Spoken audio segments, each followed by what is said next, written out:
What we are trying is to see if we cannot radically bring about a transformation of the mind. Not accept things as they are, but to understand it, to go into it, to examine it. Give your heart and your mind with everything that you have to find out a way of living differently. But that depends on you and not somebody else.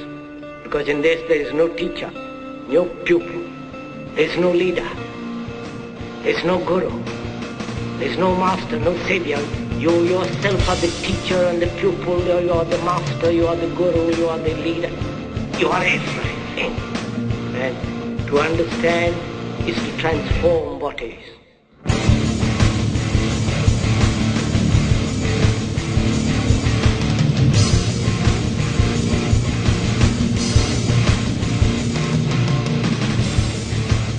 Hello, everybody. First broadcast of Z Radio for 2012. Glad you joined us. I am Thunder. And I'm Danette. And we've got a really excellent show planned for you guys today. And a very cool guest coming up in just a few minutes. We're going to be talking about technological unemployment. And Federico Pistono is joining us. Pistono, sorry. Pistono. Is joining us from Italy, and we've got him on video, so this is going to be a great show. We've got some other videos we're going to show you that are applicable to the subject matter, and I feel like we haven't done a show in a year. I know. Well, we haven't done a show since last year. We haven't, have we? That's right. This is the first show of 2012. Yep. I think it's appropriate that we're talking about technological unemployment. It's getting to that point where it can't be ignored by anybody anymore. Few things can't be ignored. We'll get into that soon. I wanted to ask you, Thunder, did you see Peter on Joe Rogan's show this week? I did. I actually sat and watched him live on the show, and it was very interesting because I'd never watched any Joe Rogan before. I really didn't. I wasn't aware of how he did his show, but it looked very laid back. Peter was drinking a beer. Yeah. And they were cussing. I know. It was like male bonding or something. I don't know. Yeah. It was good. I enjoyed it. It was nice to see Peter bring up those topics in a relaxed environment. Right. And I'm sure it went out to a lot of people. I don't know how many people see Joe Rogan's, but a ton of people see that. So.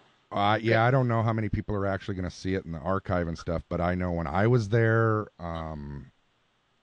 3,600 something was the peak that I remember seeing. Nice. Watching it live. So great. Yeah. And thousands more be exposed to it. Probably maybe you've never even heard of it. So It's excellent. Right. It was great. Great. We're getting out there. Our little feelers are making their way into the consciousness of the world. Eventually we'll have we're trying. We're working on it. And that's what we're trying here with ZBN, right? So that's right. We'll put it out again to people that we're always welcoming new shows. We have a couple new shows coming on soon that we're gearing up this week. And Larry, if you're listening, we know we'll get you started. He sent me a question mark on an email just now going, hey, what's going on? So we'll get everyone going. But the more people we have on ZBN do their shows and their perspectives from all over the world, the better. Right, and that I'm glad you touched on that. I want to make sure everyone understands, at least that can understand me speaking it in English, that ZBN is not English only. If you want to do a show in Italian or French or German or whatever, this is a global radio network. So all languages, all countries. If you got something you want to put out on video, get a hold of us. ZBNnetwork@live.com. Send us an email. Let us know what you are interested in doing, and we'll get with you. And we've got a lot of space, a lot of room, but we're growing quick. We've got two, maybe three more shows coming on within the next week. So. Yeah, exactly. So I'm looking forward to it. Yep, it's going to be great. It's going to be great. Okay, so let's get started. Let's do it. Federico Pistono from Italy joining us today, like Thunder mentioned. And Federico, you there? I am. Can you hear me? Yes. Hi. Hi. Hi. Yeah. Thank you for joining us. I know you you do lots of things, and you've been involved in the movement for a while now, and you've been involved in a lot of different projects. I've worked with you on the blog, the TZM Global blog, and you were the coordinator of the Italian chapter, and you're still working with the Italian chapter, and probably tons of other events and speaking engagements. And now your latest project is writing a book, correct? It is. Yeah. It is. Writing a book. I've been wanting to do this for years. Well, first of all, thanks for inviting me, and I think you're doing a great show, and it's really nice to have this aggregation coming in and seeing so many perspectives brought into existence by, you know, I see these kind of things as a megaphone, kind of giving a voice to others, and absolutely, that's what I like to do. And absolutely. And so this last project, because I've been wanting to do many things, but again, as always, you must choose between many to do something well. Right. And writing a book was definitely the starting point for the next stage of, shall I say, becoming an author in a broad sense, and really speaking in a way that people really understood, but not as immediate as the video, because the video is really 1 minute, there, done. Mm-hmm. You get it. What if you want to get into some details of whatever you are researching or thinking? Video you have to compress things, for it's the nature of the medium. So I wanted to write a book, and there are a variety of topics worthy of being researched, but I think this one is really the hottest, which is the displacement of labor due to automation because of the advancement in technologies. And I think now that, you know, things are really catching up, and we are seeing the effects of the exponential expansion of technology, which is rapidly increasing, mm-hmm. and shit is really starting to hit the fan. And when that happens, lots of people are going to be upset. Many will get angry.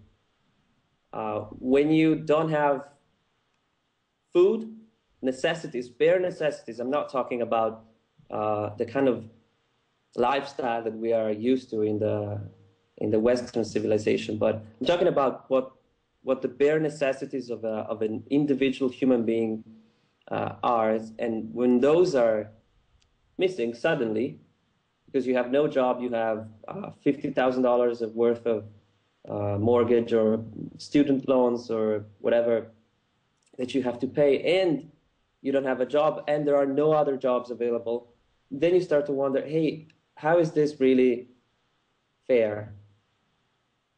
Yeah. When that happens, you have civil unrests and violence and that sort of thing.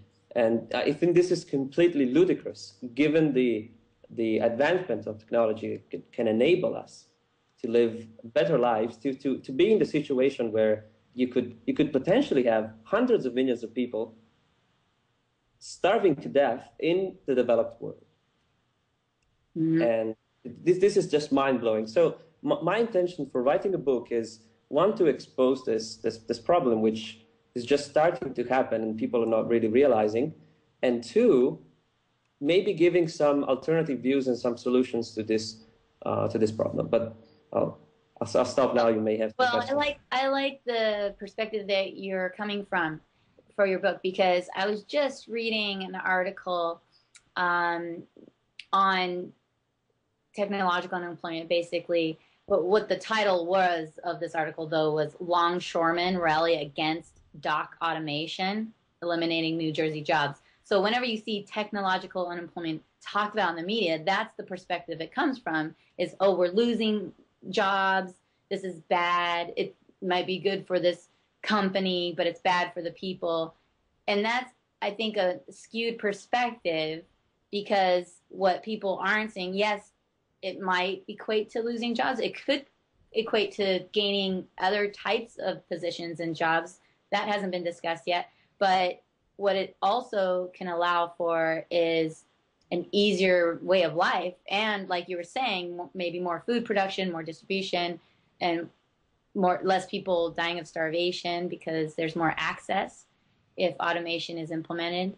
And if your book is going to come from it from that point of view, sort of changing the mindset, then that's excellent, because that's what I see a lot in the media is the wrong mindset approaching automation and things like that. It's seen as a negative thing in a lot of corners.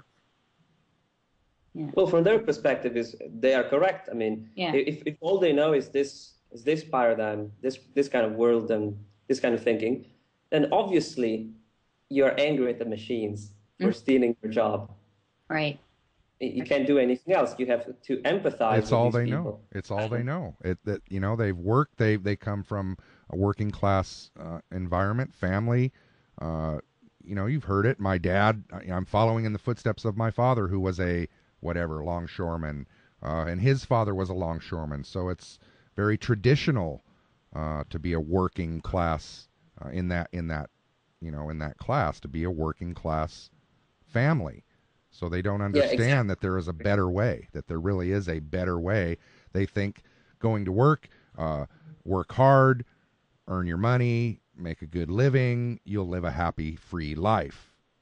I don't know. It just doesn't seem that they get it. That is actually the slavery. That's they're enslaved into the false notion that they're free. The thing is, I noticed that among Zeitgeist supporters that there is this kind of quick way of the kind of disregarding the old way of thinking as obsolete and just plain wrong, and kind of just going, well, why don't they get it? Right. So in the book, I try to kind of empathize with the people who don't get it, because they're the people who are going to be upset the most and hit by this.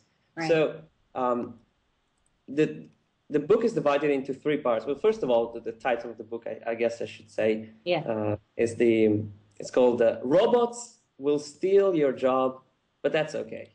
I like that.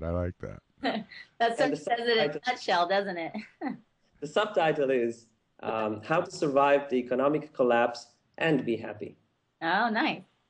I like that. And the website is robotswillstealyourjob.com. Oh, you nabbed that. You nabbed that one quick, didn't you?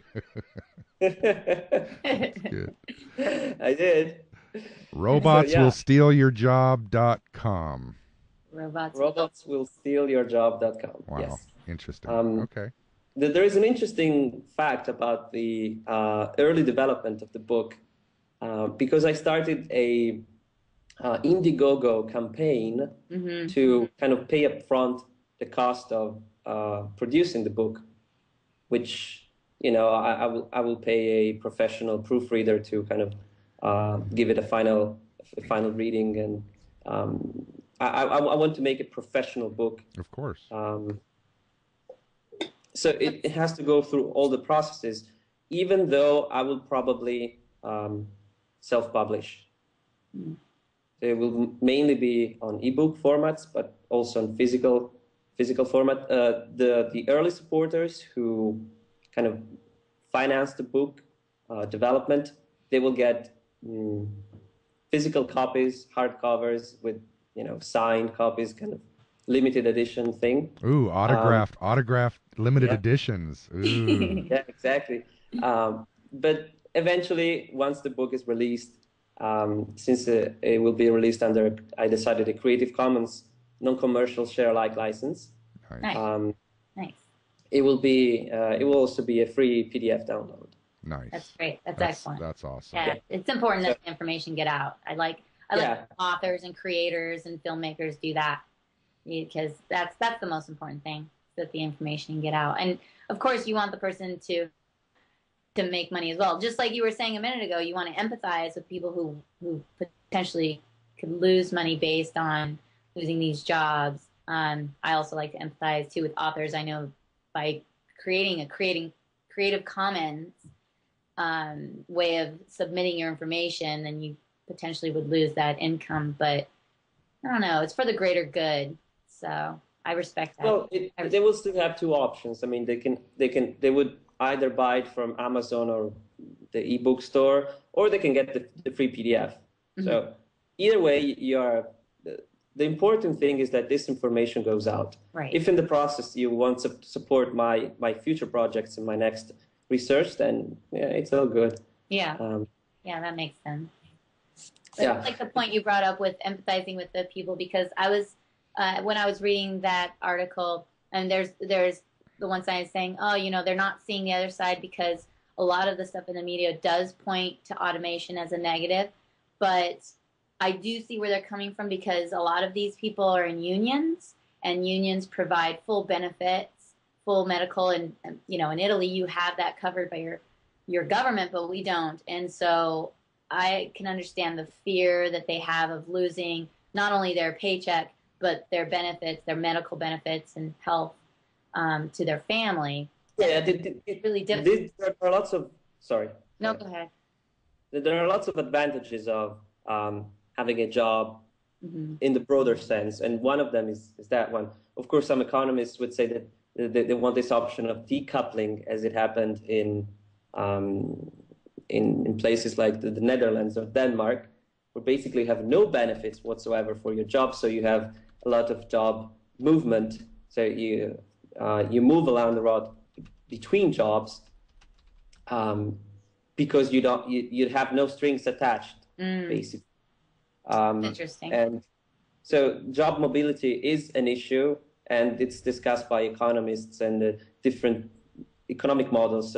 But what I think is most important is not the single policies that you can apply to a specific system, but the actual psychology behind the whole enterprise and what it means for people. So I decided to, structure the book in the following way. The first part is about the technological aspect, how intelligent machines are advancing and technology, exponential expansion, that sort of thing. But it's only a third of the book. The second part is actually the relationship between work and happiness. So interesting. How does work relate to happiness, and what does it mean for people to work, to find a purpose, how much should people work? Should they work in the first place? If they do, what kind of jobs make people happy, and what kind of jobs make people actually miserable? And the third part would be, in a nutshell, a list of proposed solutions for different types of people. Because you can't have one size fits all, like the magic bullet that solves everything. It doesn't exist. Right. It's ludicrous to think about that.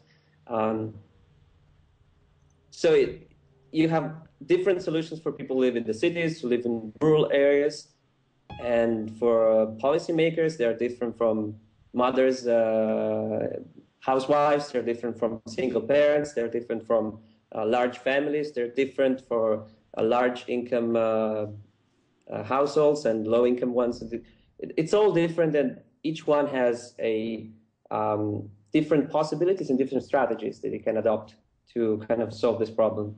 That's great that you're doing that, because I think that's one of the biggest hurdles for people in making the jump between thinking in the current paradigm to the new one is, okay, well, if you're raised in a job and your father was a longshoreman, you're a longshoreman, then how do you change your mindset to think of other things you can do?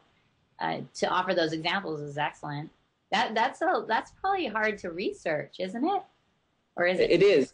In fact, it's almost a full-time commitment. I basically closed myself in an ivory tower for the last 2 to 3 months. Yeah. Yeah, I've been reading all sorts of books and articles. I mean, I have a few Google Docs where I organize articles that I read.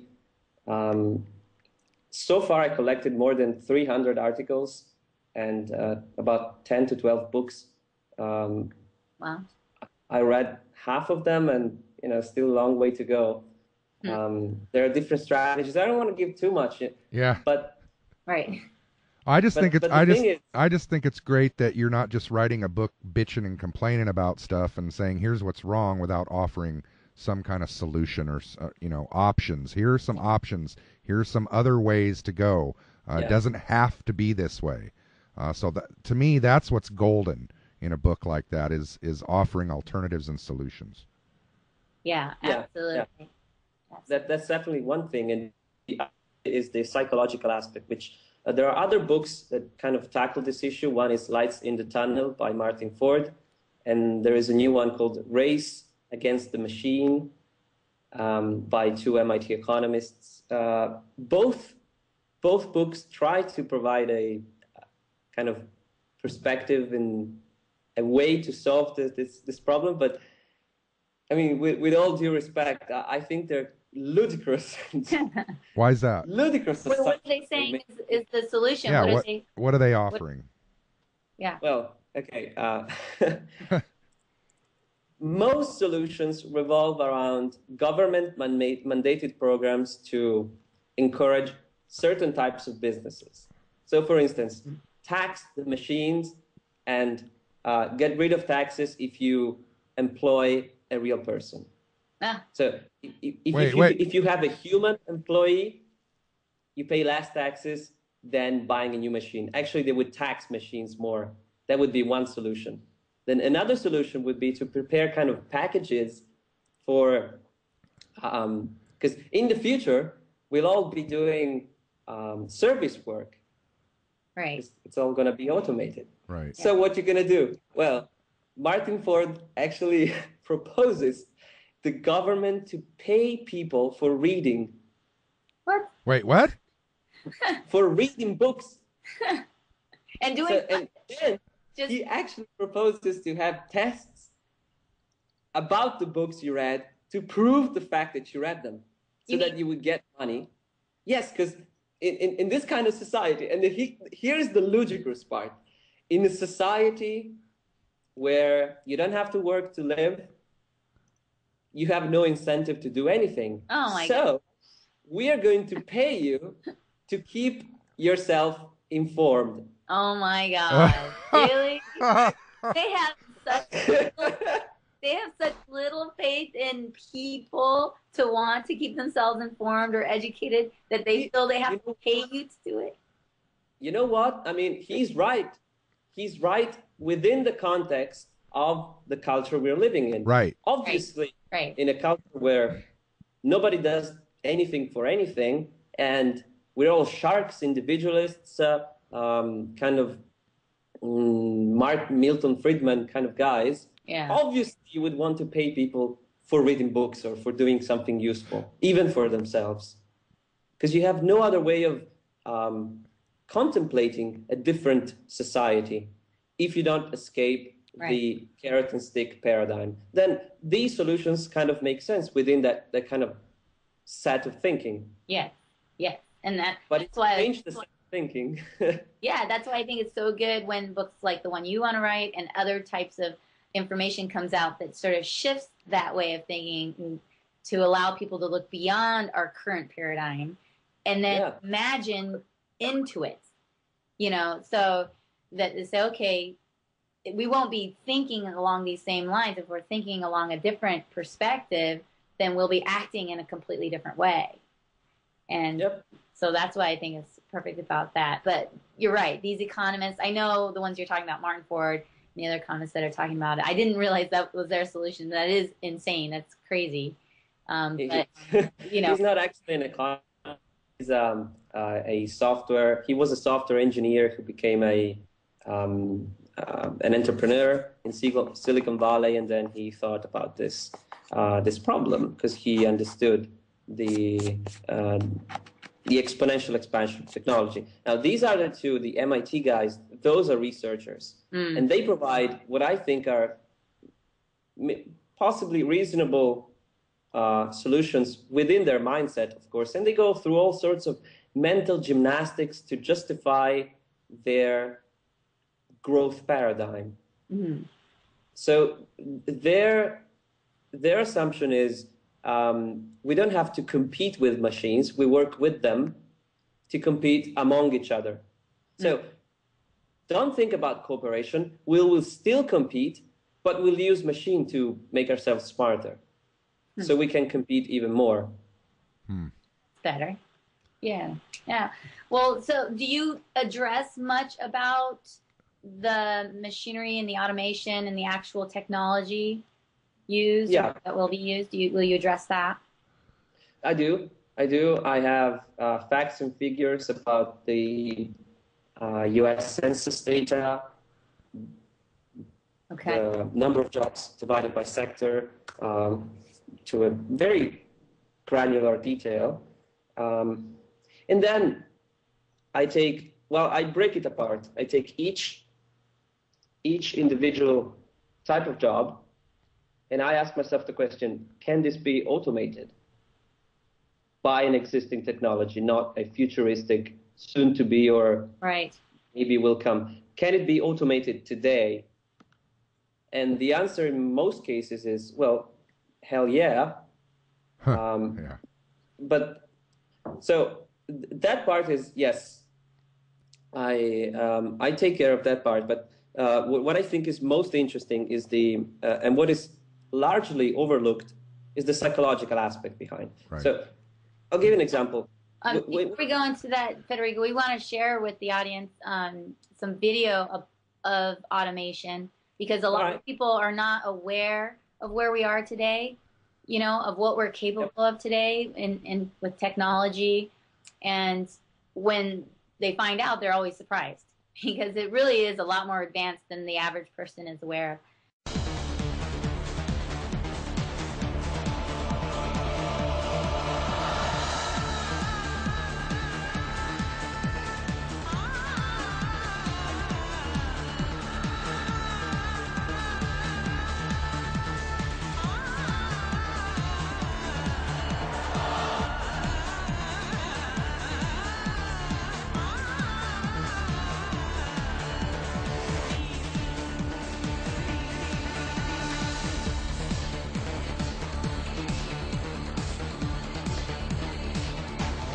That nailed a really good point at the end. Do we want to throw away the machines or throw away the system? Throw away the system, because Federico didn't get to see the video, but yeah, there's just showing all the automation capabilities we have now and a lot of facts and figures, and then at the end saying, do we really need to throw away these machines? They actually improve things for us, or should we throw away the system that says that we need to do that?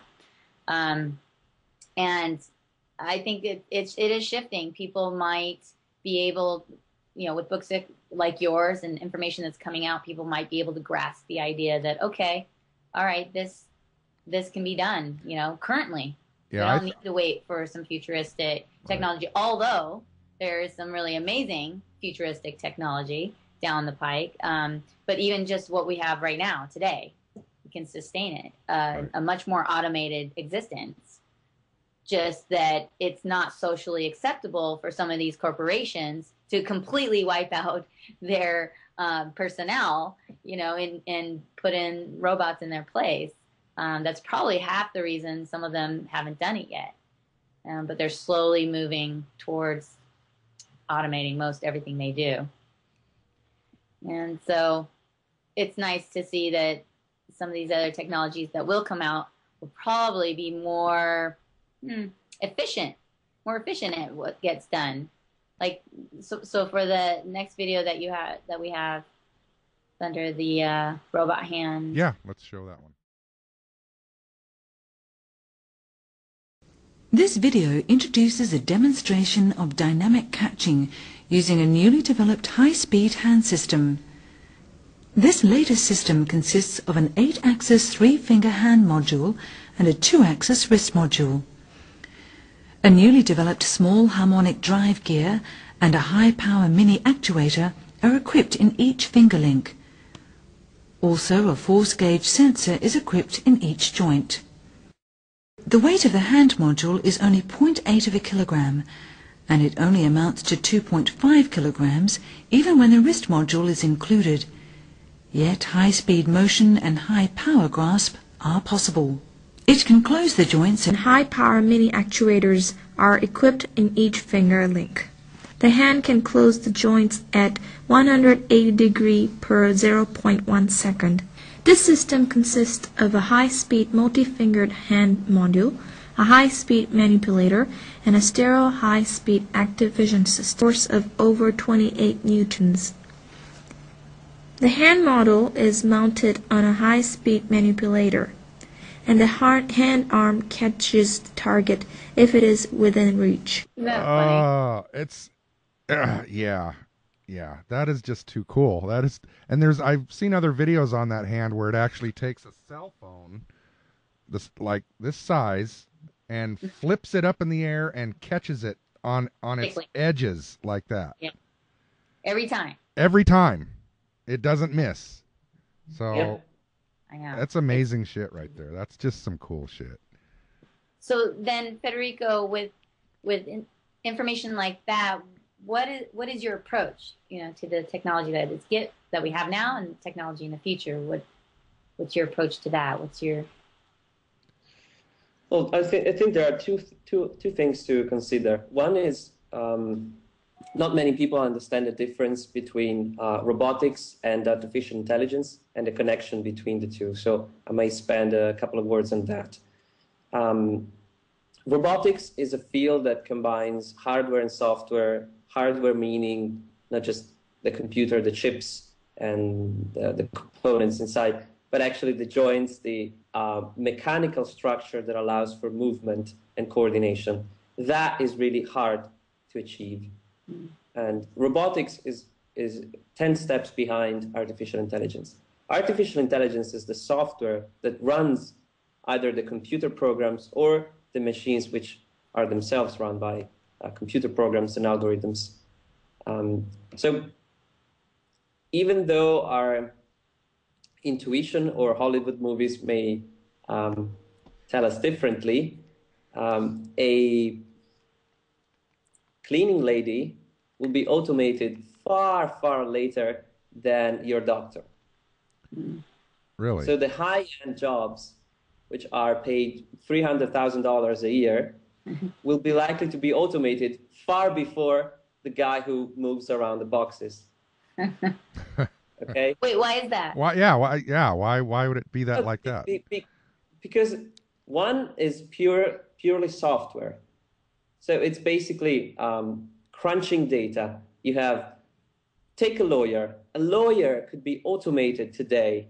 Actually, most lawyers are using programs to aid their work, and some law agencies, they had 500 lawyers. Now they are down to 200 because they're using aiding programs to basically just crunch the data.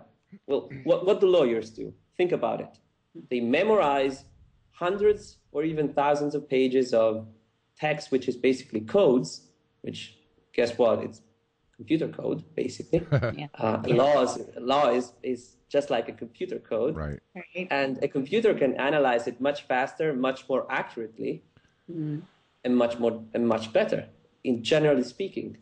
So anything that is data crunching can be done by machines much faster, much better, much more accurately, and much cheaper than any human can. And there are many projects undergoing which will, on one side, automate out, completely displace most high-end jobs regarding what we might consider to be creative type of work, which it actually is not. It's just, if you think about a medic, any medical profession is actually data crunching. they study for 12 to 15 to 14 years. The only thing that is missing is the human element when you have one-to-one contact. Right. But I was that's a going to say. different I was job. going to say you can't get bedside manner from a machine. Yes, but that's You a know. different job. You are a person who reassures the other, or nurse. a nurse, or I mean, a social worker. You Right. are doing something else. You're Something not to being, comfort the patient. Right. Yes, you are.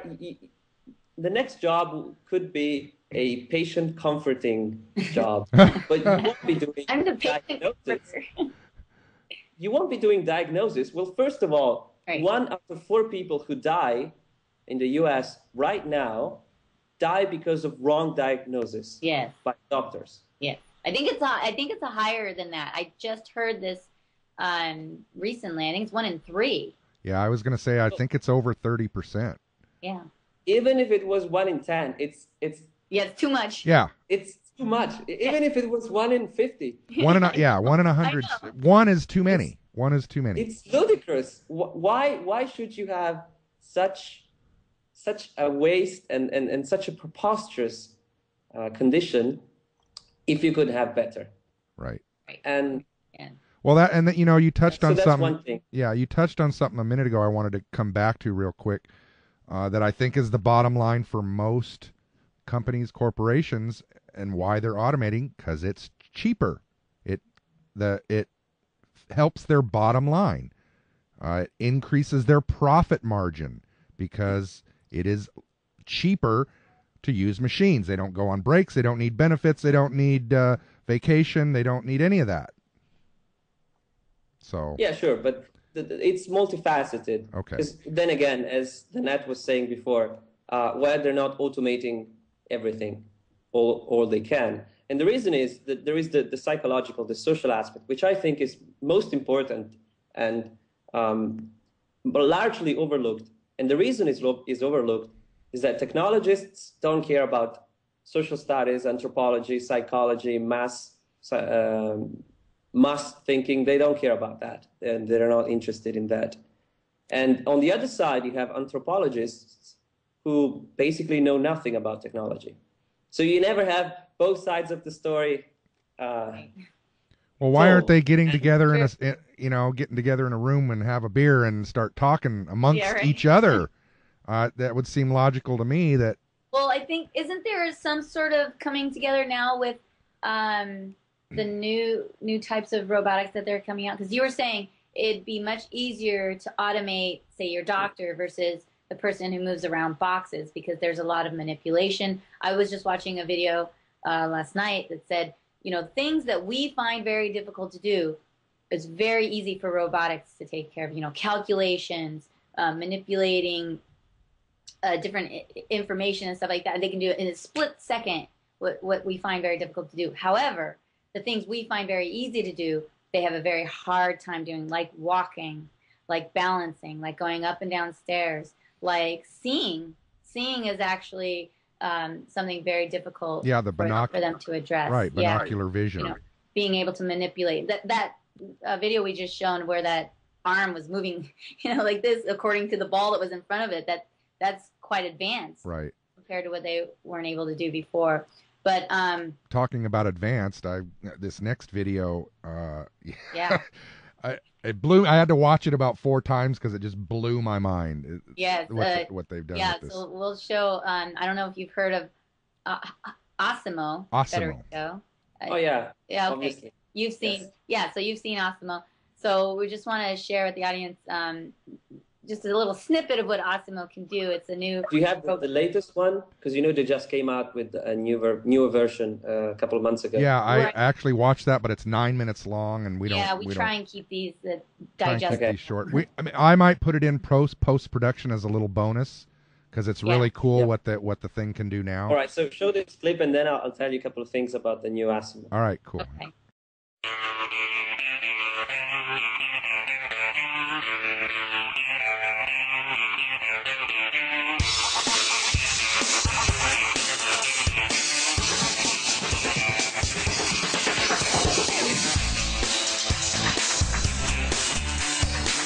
I thought it was amazing. I've never seen anything like that. Going up and down the steps was very cool, because that I would think would be really hard, especially going back down the steps. That was cool. To see it this close and how fluid it is insane. It's pretty insane. I felt almost an emotional connection with it. Almost immediately, I could see how, humans could definitely get attached on that level. I thought it was a wonderful piece of technology. The advancements only seem to go further from the original. Just the capability of him is outstanding. For a minute there, you just wonder if there's actually somebody inside that thing, And to see a robot get the movement in his arms and shoulders and all the joints you expect a human to have, so it was pretty impressive. Yeah, I did not know robots could do that kind of stuff. Osmo was awesome. Osmo was awesome. Yeah, it was incredible. He's awesome. He is. I think everybody should have one.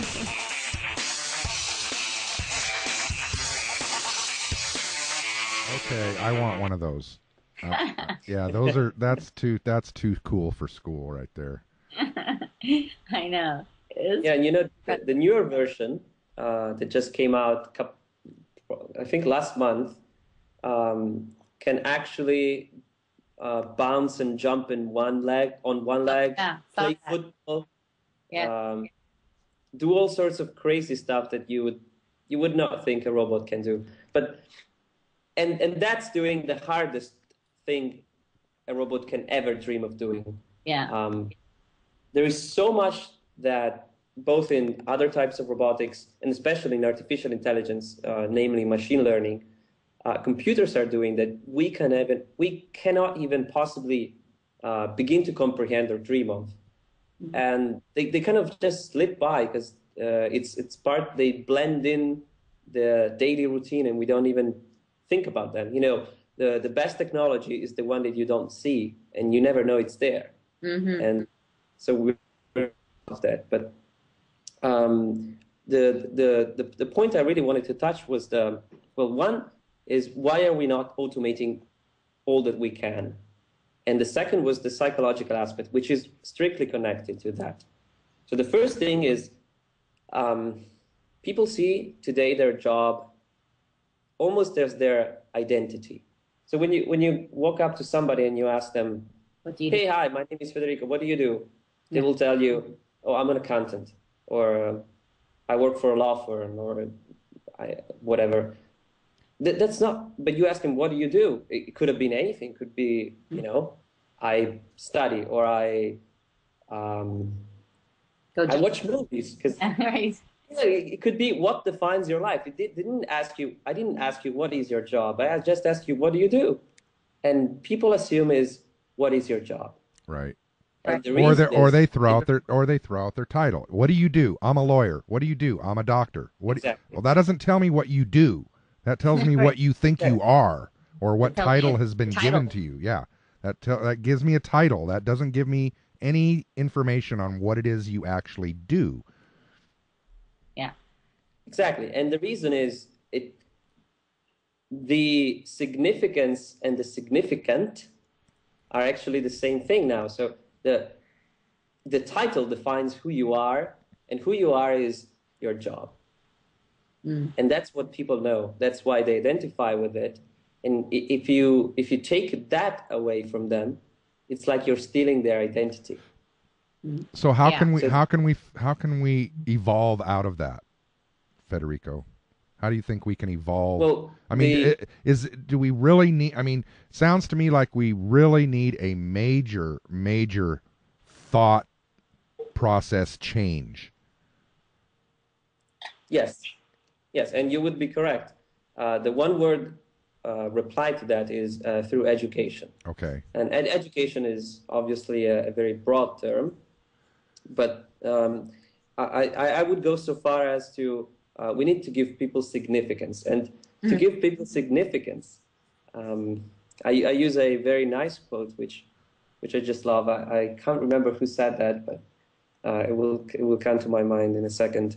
The cure for boredom is curiosity. And there is no cure for curiosity. Ooh, I like that. I like that. That's good. Yeah, that's excellent. And I think that's really what this whole paradigm of being selfish, individualist, money-oriented is really missing, which is curiosity. You are taking the fun out of the equation. And the fun is actually what gives us meaning, what gives us purpose in our lives. So if you're taking that away, obviously you have to pay me to read a book. Right. Yeah. Right. Yeah, if you're not intrinsically motivated by your own curiosity or your own desire, then the only way to combat that is to offer an external motivation, which at this point in our current society is money. Right. Yes. Money, money, status, fame, recognition, all of those things I think play into people like the attention they get from doing something important, whatever it may be. So the transition from that current mind frame to the one you're talking about, Federico, how do you educate people to be more intrinsically motivated? Is that something you can give to someone? I think you can. I think you can help the transition along by showing the door. But I won't go so far as to say that you have to do it yourself, to walk actually inside the room, because that doesn't make any sense. It would, nobody has intrinsic motivation per se. They always have motivation because of something. I mean, it all comes from your values. Yeah, but from some kind of stimulus. Mm-hmm. So the more stimuli you give to people, the more likely they are to respond in a way that actually brings them to a purpose in their lives. So if most people I've seen who change their lives is because they at some point they read a book which changed their perspective a bit, and then they read another book, and then they watched the film, and then they spoke to someone, and then they read another book, and the whole thing just grows out of proportion. That's a good point. The sparkle at the beginning, if they didn't have the book, they wouldn't find the motivation to do anything else or to follow that path. Right. Well, that was going to be my point, is when you say they need education, well, they need the desire to want to be educated. They need the motivation to want to learn something. And then on top of wanting to learn whatever it is, that education, that knowledge needs to also then be applied in whatever aspect, you know what I'm saying? Yeah, I think yes, you're correct. And I think that the answer is to lead by example. You cannot make somebody interested in something. Right. You make them interested by showing interest yourself. Right. So, for instance, if at the dinner table the conversation is shoes, football, and drinks, your kids are likely to become stupid, and it's not their fault. I mean, seriously, it's not their fault. It's what it is. Right. But if you're talking about something else, and if you're actually doing something else with your life, I mean, think about. I always think about the examples of the virtuous examples. Take, for instance, Richard Douglas Hofstadter, one of the greatest authors in recent history. He wrote Gödelischer Bach, which is probably one of the biggest masterpieces ever written. It's about mathematics, it's about music, it's about art, how they blend all together in this beautiful and amazing kind of spiral of knowledge and curiosity, and it's just mind-blowing. Now, he wrote this thing out of interest that he came up with. He came up with this. How? I mean, nobody ever wrote something like that before, and he actually won the Pulitzer Prize for the book, and it was his first book. It's 1,000 pages long. I can show it to you. It's amazing. All right. Even now, it's considered the groundwork for logic and music and art and how these things combine. Wow. And he was self-taught. His father is the famous physicist who won the Nobel Prize for physics in 1976, I think. And when he was a kid, he used to hang around he used to run around the playground at Stanford University. Nice. He didn't go to school. He was just running around and speaking with physicists and mathematicians and whatnot at the age of 7. Wow. Now, what do you expect? Right. Right. True. He didn't have to go to school. He didn't need his father to tell him, hey, you should be interested in physics.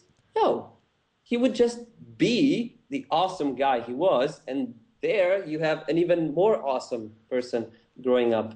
And the same thing with Asa Raskin. He is the son of Jeff Raskin, the famous designer who basically invented the Apple computer as we know it, the graphical interface. Asa Raskin is now running, he's been the Firefox lead developer for the graphical interface and is now running a company for redefining the way we think about health. Nice. Yes. Nice. Thinking about, technologies and how to use them intelligently. And I have many examples like that where motivation comes from just being in a stimulating environment. And it's not coming from any desire for monetary gain either, is it? Yeah. That's obviously the case, which... but obviously to us, but not everybody, sometimes you need to shake people up and go, look, these guys are all motivated. They're all excited. They love what they do. And it's not for money. It's not for profit. They're doing it because they're just doing it, Yeah, and people would tell you, well, these are rare examples. Well, actually, no, they're not rare. And the research that has been done over the last 10 to 15 years shows that the more people are inside a stimulating environment, the more likely they are to engage in a creative activity, regardless of the pay that is involved inside. Right. And last of which is Vi Hart, the recreational math musician. such a title. She was the daughter of a famous mathematician who was interested in puzzles and games and music and very cool stuff and interesting things. And she became a recreational math musician. So she's been doing this series of videos on YouTube where she films herself drawing stuff. It's sped up like 15 times, and then she talks over. She voices over what's been recorded. It's really cool, and she does all sorts of interesting and crazy things. And now she's just been hired by the Khan Academy, so she will be integrating her videos inside the Khan Academy. Nice. And great. These things are happening because they're cool and because they're interesting. And from my personal experience, I see my sister. She's 16 now, and we never told her you should be interested in this or do this, do that. I never told her anything about what she must or should do. She just picked it up from me and from my brother, from my mother, my father. And as a result, she's now I don't want to brag, but she's very good. Go ahead. It's okay. She's your sister. You can brag. It's all right. She was voted the best student the gymnasium ever had in the history of the gymnasium in the city there. So she's like all the best scores in every subject. And that's not the good part. The good part is she's actually using her mental skills, I guess. I think she's just normal if brought up in a stimulating environment. I don't think she's a genius. I think she's just average with the right stimuli to begin with. She's actually helping other students and classmates get better. Nice. the biggest deal. Yeah, that deserves bragging rights, Federico. Yeah, That deserves yeah, bragging. definitely. That's the way it should be. I mean, that's the way it could be for so many more kids and students and adults. I mean, especially if you start them early enough. And when between the ages of 0 and 7 is when the brain is like a sponge and all the neuronal connections are being created. So whatever you're learning between those years, 0 and 7, is hardwired into your brain and your experience. And so yeah, that's correct. And the interesting thing is that our mental plasticity actually keeps on going until death, which is very counterintuitive. And even the early research, they had different results. And the research now shows that even at 85, you are as mentally plastic as yourself when you were 40 or 35. The difference is you are either consciously or subconsciously reducing the stimulus.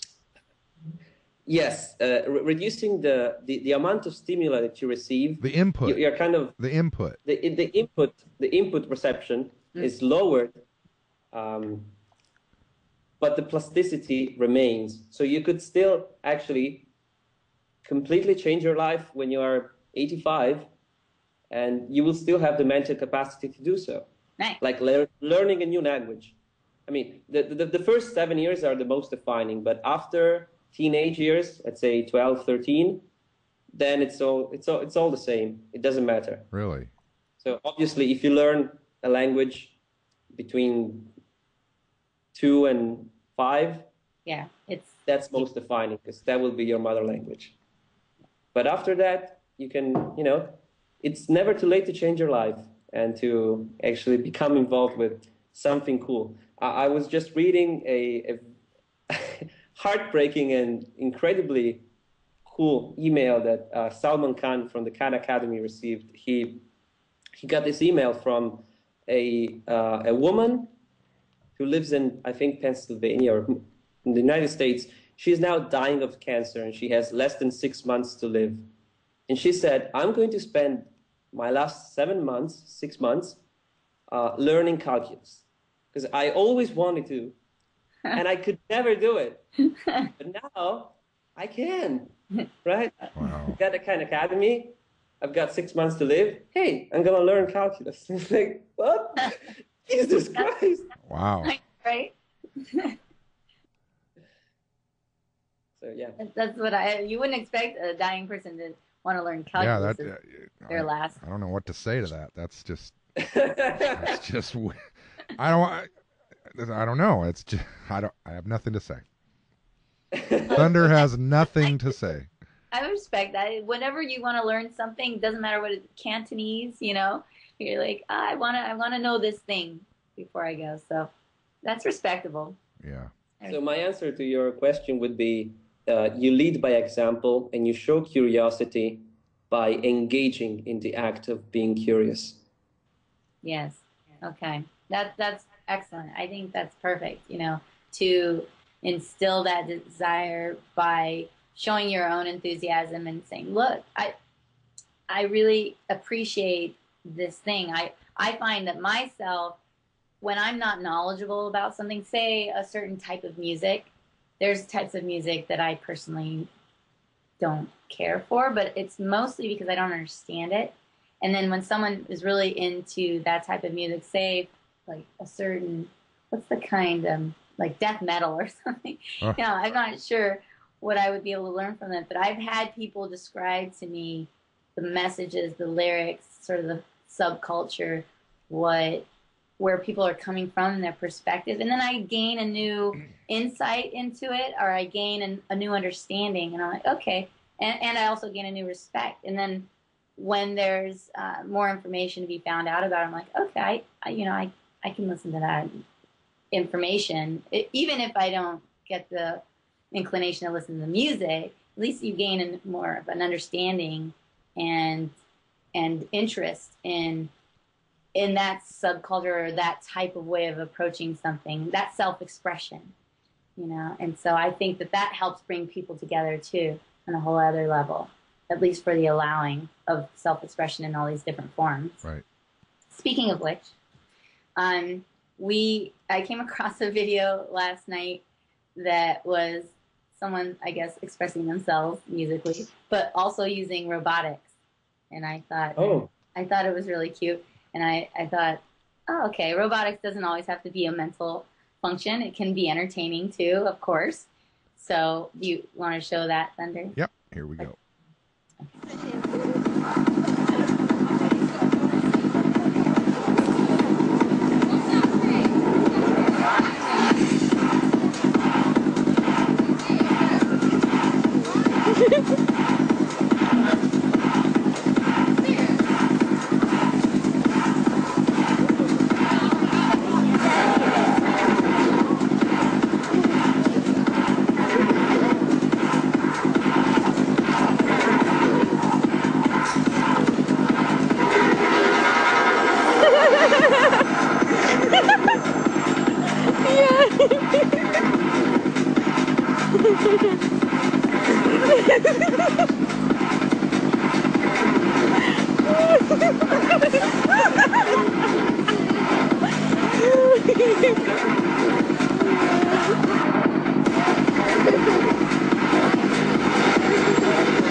Oh my God. Yeah, when I first watched that, I really had to do a double take because it looks like a little kid. Looks like a little kid until I know, you little realize kid what it skinny actually kid. is. But then when he kicks his little leg out, Oh, that just that is too funny.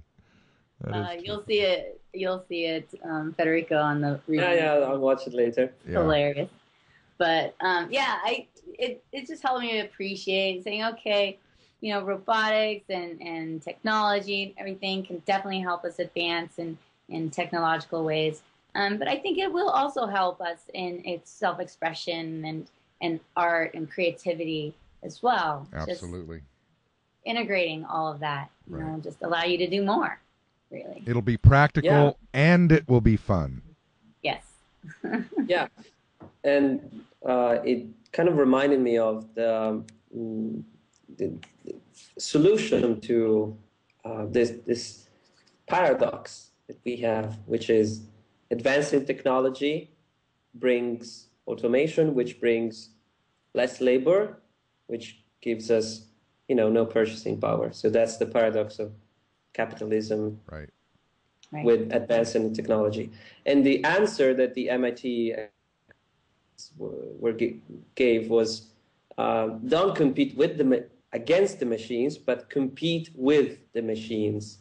And the answer I would give is actually, well, just use the machines to make your life better without having to compete. I mean, at all. I remember a quote from actually from Star Trek where there was a supercomputer that came in and actually controlled the ship. And, you know, you have to watch the episode to get the whole thing. But I remember Spock saying, you know, when Captain Kirk was threatened by this computer that he was going to take over his captain's seat, and Spock kind of reassured him by saying, machines make great servants, but I have no desire to serve under them. Right. And that was something I wanted to ask you about too, is, you know, there's this inherent fear out there, and I guess it comes from media, comes from watching too many sci-fi movies, too many Terminator movies.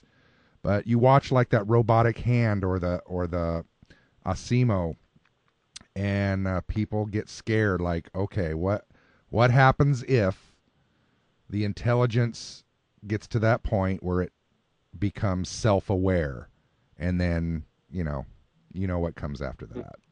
Yeah, that's a very interesting topic, and it goes a bit further than my book goes, but I guess I could give it a shot with you guys. So for now it's mostly wishful thinking, because we have no way of anticipating anything that is even remotely self-aware, and we don't even know if the term self-awareness can even apply to an artificial intelligence. So that's one point. The other is, some people say it doesn't matter if it actually is intelligent or aware.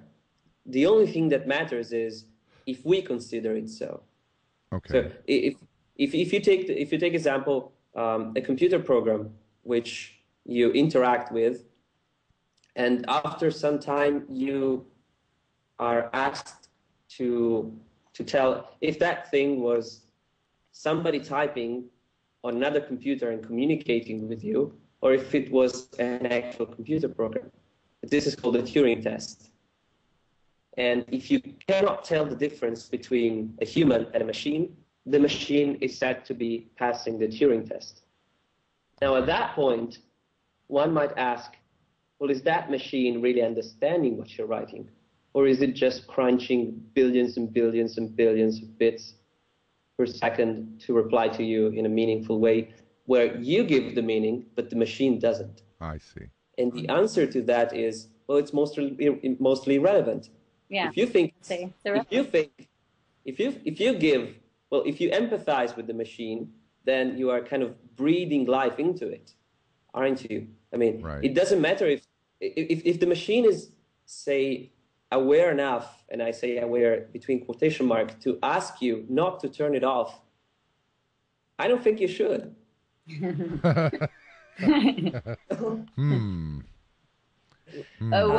That's up to the individual to make, right? It's because it's how much that person believes that the machine is really saying it, or it's just the number crunching happening, saying, oh, it's programmed to say it. The thing is, okay, I haven't spoken about machine learning, which I understand is a very unpopular topic. So I will kind of give you a brief 101 into machine learning. The way most people think about computers and programs is you tell the program what to do, the program does it as it was told. That's how people perceive machines and computers. That's good enough for an assembly line, but it's not how most machines work right today. Even the most simple machine learning algorithms, they are not told what to do whatsoever. They learn themselves. So machine learning is the art of making computer programs do things without explicitly programming them to do something. And the way they work is through various algorithms. Some of them are called neural networks or support vector machines or other types of algorithms, which I studied. There was a Stanford course called Machine Learning by Professor Andrew Ng. Very cool program, course to follow, which was free, by the way. Nice. Stanford many courses. Yeah, and the thing is, you don't tell the computer what to do. You just tell them what is the desired result that you would like to have. Mm-hmm. So, for instance, the software, the algorithm that chooses your friends on Facebook, well, not chooses, but suggests you the friends on Facebook, is a machine learning algorithm, and it wasn't programmed to do any of that. The software learned what kind of people you like, you don't like, what kind of people you might know, and they tell you. And the thing is, some people could even argue that that thing is aware of you and your friends more than most of your friends are. Mm-hmm. Yeah, in a sense, that's true, though, right? It's just the definition of the word aware. It is. Yeah, yeah. It's a matter of degree. To what degree are you aware?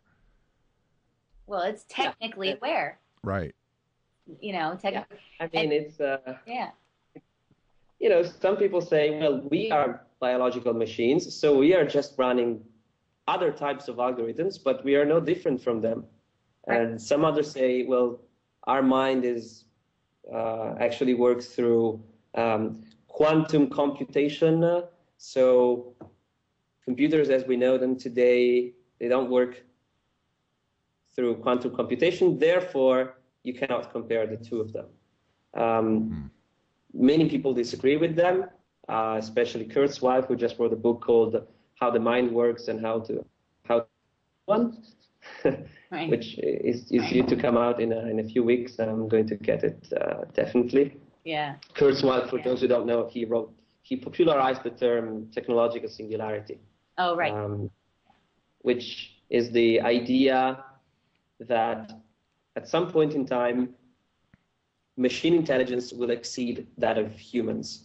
And he set the date for 2029 for the largest computer. And by 2049, you will have the equivalent of a $1,000 laptop, more intelligent than the whole human species put together. Wow. And this is just a simple extrapolation of the ability of machines to self-improve and our ability to improve the technology behind them. Right. Now, the interesting part is he gave this date about 25 years ago. So 2029 for the first comparable self-aware machine, or don't call it self-aware, that behaves in the same way as we do. It doesn't matter if it's actually alive or a life form or if it's aware or not. Just behaves just as we do. Well, actually, they would have to dumb themselves down to pass the Turing test. If a machine reaches that level of intelligence, it will be so much more intelligent than we are, and so you would recognize it's a machine because it's more intelligent than you. Right. But so this kind of skews the Turing test as it was originally thought by Alan Turing in the 1930s. But anyway, the thing is, he gave this date of 2029 in 1980s. And there was a big conference, the Artificial Intelligence Conference, a global conference event where hundreds of researchers and thinkers from around the world come. They gather and they vote on which day will the singularity happen. Now, in the 1980s, most of these 200 thinkers said it would never happen. Like 60% of them or something. I don't remember the exact percentages, but most of them, they said it would never happen. Some of them said within the next 5 centuries, and a few of them said within the next 100 years. Jeez. And he said 2029. Then 10 years later, same conference again, and the figures were a little different. Yeah, I bet.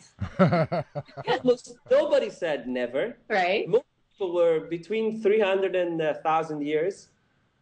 And a few, kind of moved around. And the last conference they had just last year, about 75% put it between 30 and 70 years. Wow. And obviously, he still gave the date of 2029, right. Not because he's not because he can see the future, but because he can, make some calculations. Right. It's pretty easy. We have about 100 trillion calculation per second in our mind, 10 to the 16th operations per second. No, it's not 100 trillion. It's 100 billion trillion. Whatever. 10 to the 15. It's 1 followed by 15 zeros. 10 to the 16 if you're conservative about this kind of things. In regards to machine intelligence. So let's say 10 to the 16, it's the upper bound of our intelligence, number of operations per second that we can do. The collective intelligence of the Googleplex, so the Google platform, So every single server and computer that Google has approaches 10 to the 16 operations per second. Wow. Today. Wow. So if you combine those computers together, they approach the computational ability of a human mind. Now, obviously, all of those computers are doing different tasks and they're not simulating a human brain. But if they did, they could actually approach our same level of computational power.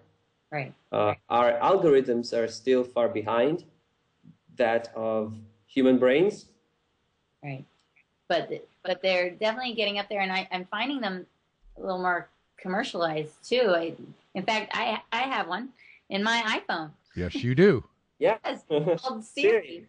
I don't know if you've heard about or have the new iPhone, Federico, but I'm a technology whore, so yes, I do. Okay, so you know Siri, and I hear stories of people talking to her and asking for something, and the way we talk about Siri is even different, I've noticed, because we actually use the name Siri, a woman's name, and refer to her as a person almost, and say, I was talking to a friend, and she said, I asked Siri to do something, and she couldn't do it. She goes, sorry, I cannot perform that function. And then I asked, well, why not? And then she goes, I've often wondered that myself. Wait, shut up. No, really. And I asked her to do something once, and then I don't know what happened. And she said, no, that can't happen. And I just said, well, how can that happen? She goes, it's just not in my job title. Yeah. That, and she just responds like a person would respond. That's amazing. But obviously it's an algorithm. Yes, obviously, we are projecting into it. Right. And as of now, Siri is little more than a toy. Right. And anybody who tells you differently is just talking marketing trash. But the thing is, just extrapolate the fact that today technology doubles either in computational power. If you combine a figure, putting together computational power, efficiency, the quality of the algorithms, you create a bundle of technological advancement. I know it's a bit stretched out, but you can actually do that with some serious research, as the Kurzweil Institute does. Doubles every 10 to 11 months. So imagine in 1 year, Siri will be twice as smart. Yeah. And in 2 years, it will be 4 times as smart. And in 3 years, 8 times as smart. So in just 10 years, it will be 1,000 times smarter. Wow. Yeah, we won't even need a phone. If we are lucky, just tell it what to do. Yeah. It'll do if we are lucky, we become twice as smart in 20 years, if we're lucky. Right. And the next 20 years, we won't become 4 times as smart. We'll probably stay the same or even deteriorate a little bit. If we keep doing what we've been doing, it um, definitely doesn't show that we're getting any smarter. Yeah, kind of idiocracy coming up. Well, I think it's exciting to think about the possibilities that technology affords us, and I've never really been scared of it. I know a lot of people in the movement feel the same way because we see the possibilities. Right. And I'm really like the idea that you're writing the book to share that vision and sort of expand the mind and offer more detailed information on how this can be implemented into our future to where it can work in our advantage and have people understand that. So I really appreciate the work you're doing, Federico. Absolutely. Thanks. We really enjoyed it. I'm sorry, go ahead. So, no, I was just saying yes, thanks. And this book I'm writing is a kind of a guide to work through the next 20 years, so until 2030.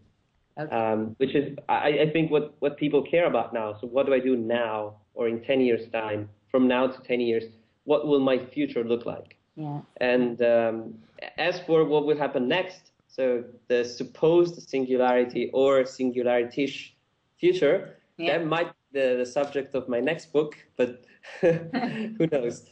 But yes, it's a fascinating topic. and I've been studying artificial intelligence.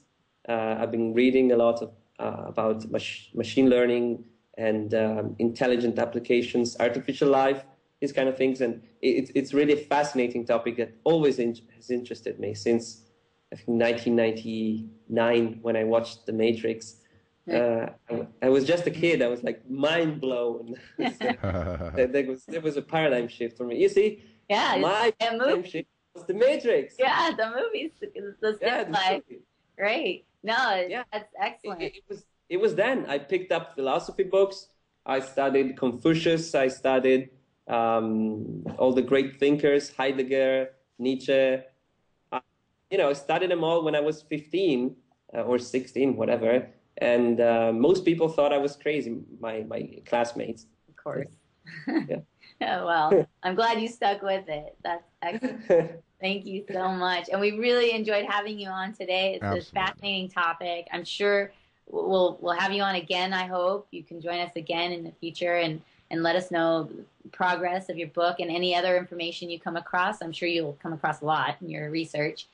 And thank you so much, Federico. Please tell everyone the title and where to find your book and any information you want to share. Yes, well, thanks for having me. And the title of the book is Robots Will Steal Your Job, But That's Okay. And you can find, if you search it on Google, you'll find it. But it's robotswillstealyourjob.com. That's the website. And there are still 30 more days to, if you want to pre-order a limited edition copy and kind of give something to help out for the book. There is this Indiegogo campaign, which is kind of this crowdsourcing style website to finance projects. And the book will also be available as a free PDF after sometime after the general release. I want to remind that the people. So I'm really holding this thing as a central point, and that's the main reason I will probably have to self-publish, because most publishing companies don't go with the free PDF thing very much. I bet. That's okay. We'll support you. We'll support. Absolutely. Get the word out there and let everyone know, and get the news out to most people. Thank you so much, Federico. It's wonderful having you on. Stay on the line after we close, and we'll just chat a little bit. But we'll say our goodbyes for now for this week's episode of Z Radio. Thank you. Thanks for having me. Absolutely. Appreciate it. You guys take care and be looking for some new shows. Also, the new segment we're doing, ZBN News. Be keeping an eye out for that. We got some very cool stuff coming up on ZBN, and we'll see you guys. Bye, guys.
お飲み物をお伺いします。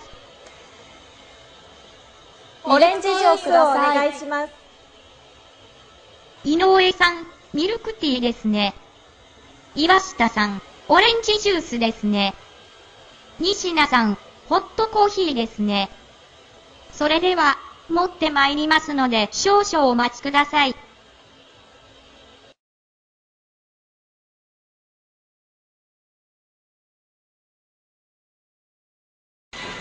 いらっしゃいませ。岩下さん、ご案内いたします。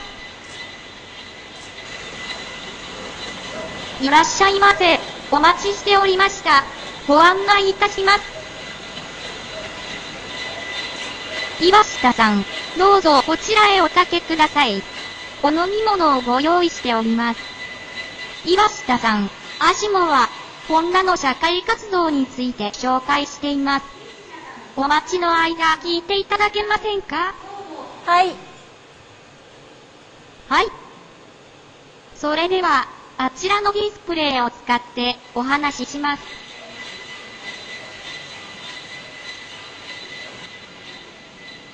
それでは、ホンダの地球環境への取り組み、ビーチクリーン活動について、リポートしてきましたのでご紹介します。岩下さん、こちらをご覧ください。ビーチクリーン活動を担当する、社会活動推進室、大野さんに、インタビューしてきました。それでは、再生しますね。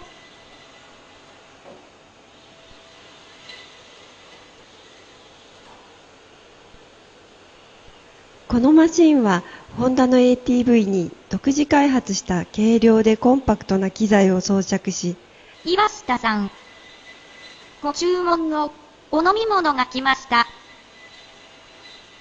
こちらに置きますね。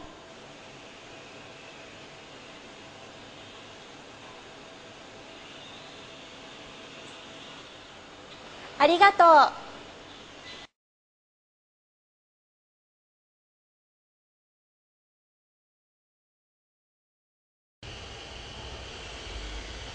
皆さん、こんにちは。私は、も、です。皆さんは、手話を、ご存知ですか？私は、今、手話を、勉強中です。例えば、エンジン、車、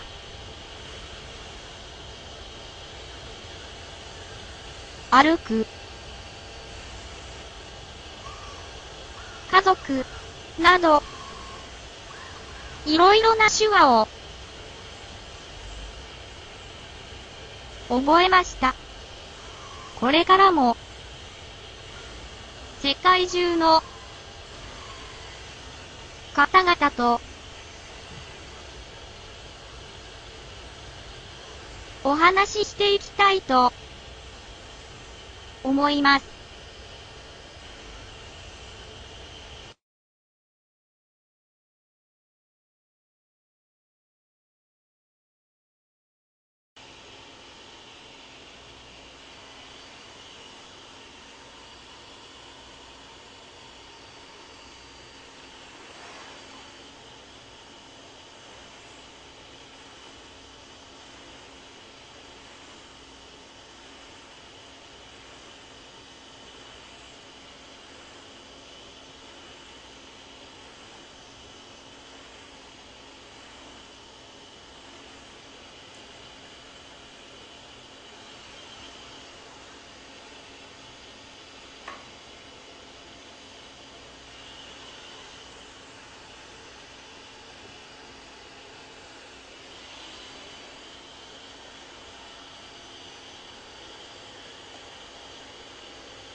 ありがとう。